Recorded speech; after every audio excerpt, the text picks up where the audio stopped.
السلام علیکم ورحمۃ اللہ ناظرین، میں آپ کے لیے ایک بڑا ماہ رمضان کی بساکت سے ایک بہت پیارا وظیفہ لے کے آیا ہوں۔ میرے وہ بھائی، میری وہ بہنیں جن کی اب تک شادی نہیں ہوئی، خیر خواہی کرتے ہوئے یہ عمل آپ کو عرض کرنے لگا ہوں۔ وہ لوگ جو غیر شادی شدہ ہیں، کنوارے ہیں، ان کے لیے بڑا ہی پیارا عمل ہے۔ اور یہ وظیفہ بتانے سے پہلے میں اگر اپنی بات کروں جو میرے ساتھ ہوا، میری شادی میں بڑی رکاوٹیں تھیں، ہر سال کوئی نہ کوئی مسائل، مہنگائی، معاملات۔ تو الحمدللہ میں نے بھی یہ وظیفہ ماہ رمضان میں کیا تھا۔ اور آپ کو میں سچی بتاؤں، رمضان شروع نہیں ہوا تھا، رمضان سے پہلے پہلے میری شادی ہو گئی تھی۔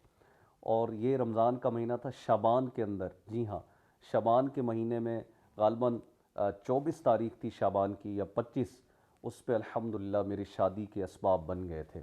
اور اس وظیفے کی برکت یہ ہے کہ اگر کوئی ماہ رمضان کی 11 اور 12 کی درمیانی شب، 11 اور 12 کی درمیانی رات میں اگر یہ وظیفہ، یہ عمل کرتا ہے تو الحمدللہ اگلا رمضان آنے سے پہلے پہلے اس کی شادی کی ترکیب ہو جائے گی۔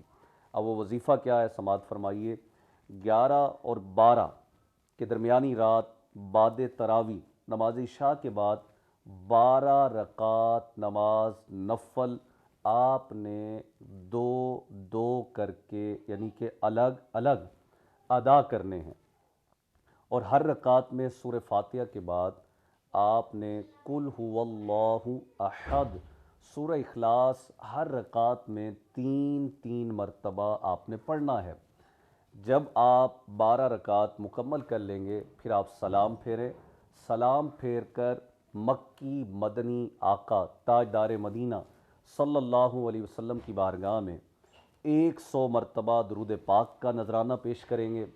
درود پاک 100 دفعہ پڑھ کر پھر آپ نے 12 رکعت نماز نفل کا ثواب اور 100 مرتبہ درود پاک بارگاہ رسالت مآب صلی اللہ علیہ وسلم کی بارگاہ میں نظر کرنا ہے، حضور کی بارگاہ میں پیش کرنا ہے۔ اور پھر آپ نے میرے آقا کریم علیہ الصلوۃ والسلام کے وسیلے سے کم از کم ہو سکے تو 12 منٹ محمد عربی صلی اللہ علیہ وسلم کے وسیلے سے، واسطے سے رب کی جناب میں، رب کی بارگاہ میں گڑ گڑا کر دعا مانگنی ہے۔